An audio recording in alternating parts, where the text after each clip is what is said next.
Afghanistan. The village bicycle is again in the hands of the Taliban.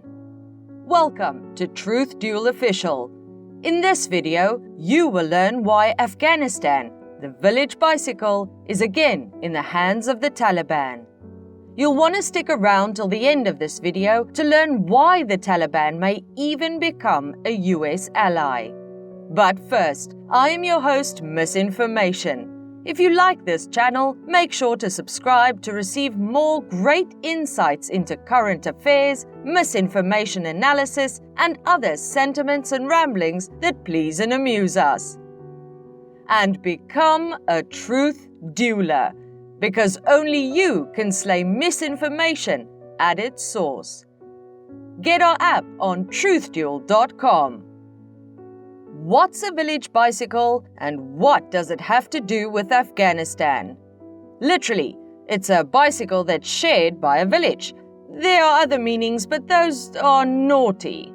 Afghanistan has a long, tragic history of being invaded by global powers. It's kind of like empires screw Afghanistan, to be polite, as if it were the village bicycle. Afghanistan has been invaded so many times that there's even a Wikipedia page dedicated to the subject. So many empires.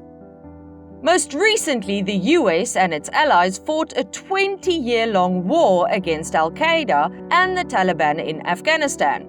The American government spent $300 million per day, yes, per day, for 20 years straight in subduing them. But Kabul, the capital of Afghanistan, fell to the Taliban instantly after the US withdrawal. How did this happen? Here's 5 reasons we think you should know, and hang on tight because reason number 5 is going to be a thunderbolt. Reason number 1.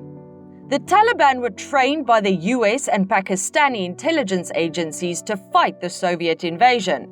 It's like a Dr. Frankenstein moment, only not fiction. The Soviet army invaded Afghanistan in 1979 and stayed there for over a decade.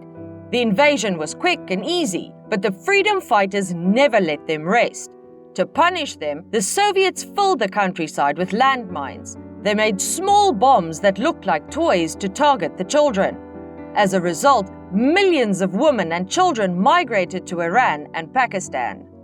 In the refugee camps in Pakistan, these children learned basic literacy, Islamic law, and military training. Their education was funded by the US and Saudi Arabia.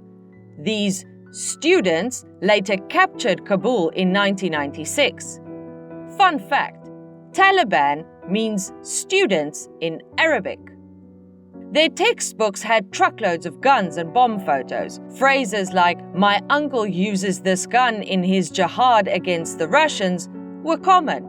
When the time came to fight the US, all they had to do was to replace the Russians with the Americans to keep using those textbooks. The Taliban of today are like the Taliban of 1996 on steroids. They've learned diplomacy for starters. During their previous reign, they shaved the heads of Pakistani footballers for wearing shorts during a match. They said that it was a violation of the government's code. But now they appear to be laden with carrots. They promise that they won't be repressive this time, especially when it comes to women and minorities. Time will tell. Reason number 2. The US never controlled all of Afghanistan. The army paid billions to the Taliban so they wouldn't attack convoys supplying food and ammunition to troops. What did the army think was going to happen after it left? The American presence in Afghanistan actually enriched the Taliban. On top of the cash, the US helped them get their hands on cutting-edge weapons. The Taliban of 1996 could not have ever imagined getting American combat aircraft, tanks, and ammunition. The icing on top of the cake. And they got all that on the American taxpayers' tab. Just look at what Truth Duel investigators' reporters have uncovered.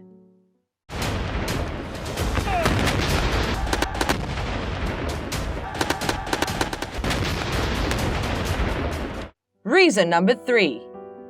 The US-backed Afghan government was totally delusional about ground realities. The announcement of the date of US withdrawal evaporated any leverage the US government could have had on the Taliban. Media, especially in the West, couldn't paint a realistic picture of Afghanistan. Most of the footage coming out of Afghanistan confirmed the prejudices the West had about the region. A video of a brave CNN correspondent who's currently in Afghanistan is a fresh example. They're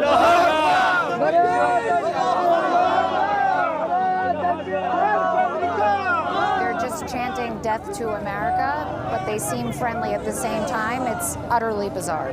She was standing on a road with a crowd chanting Allahu Akbar, meaning God is great. She then went on saying that they are just chanting death to America.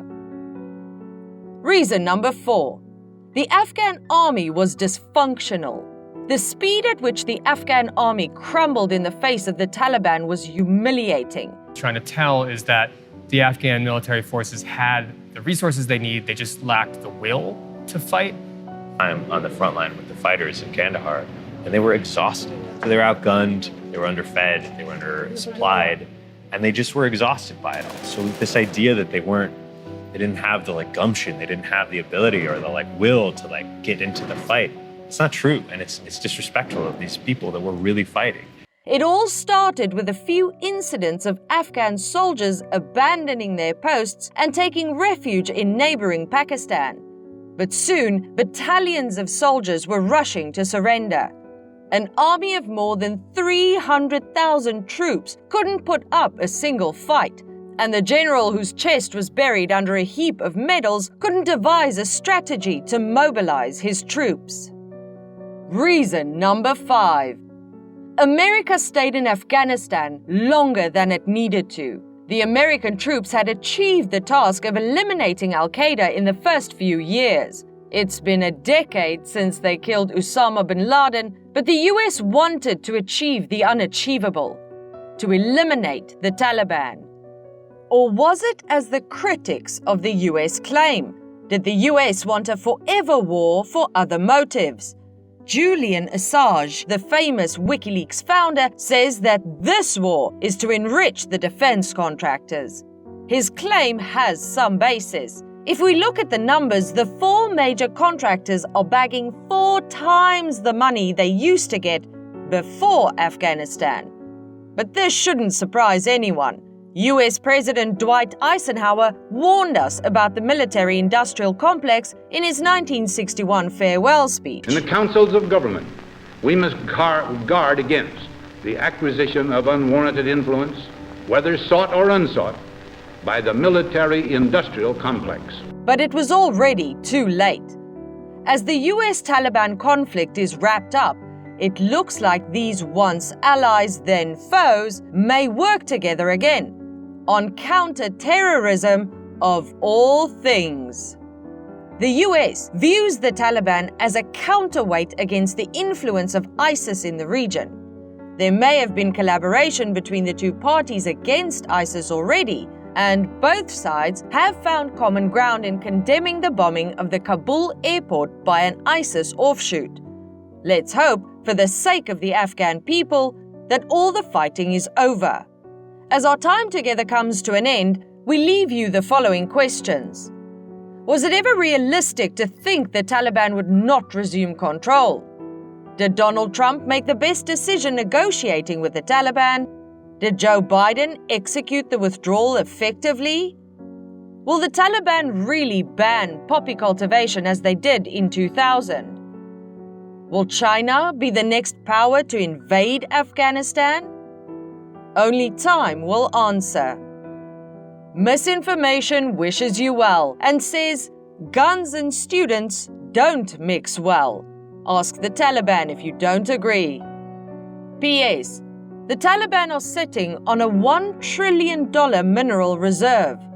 These minerals may be a honey trap for China. Until next time, make sure to like our video, subscribe to our channel, and become a Truth Dueler. If you don't, The digital programmer might pay you a visit.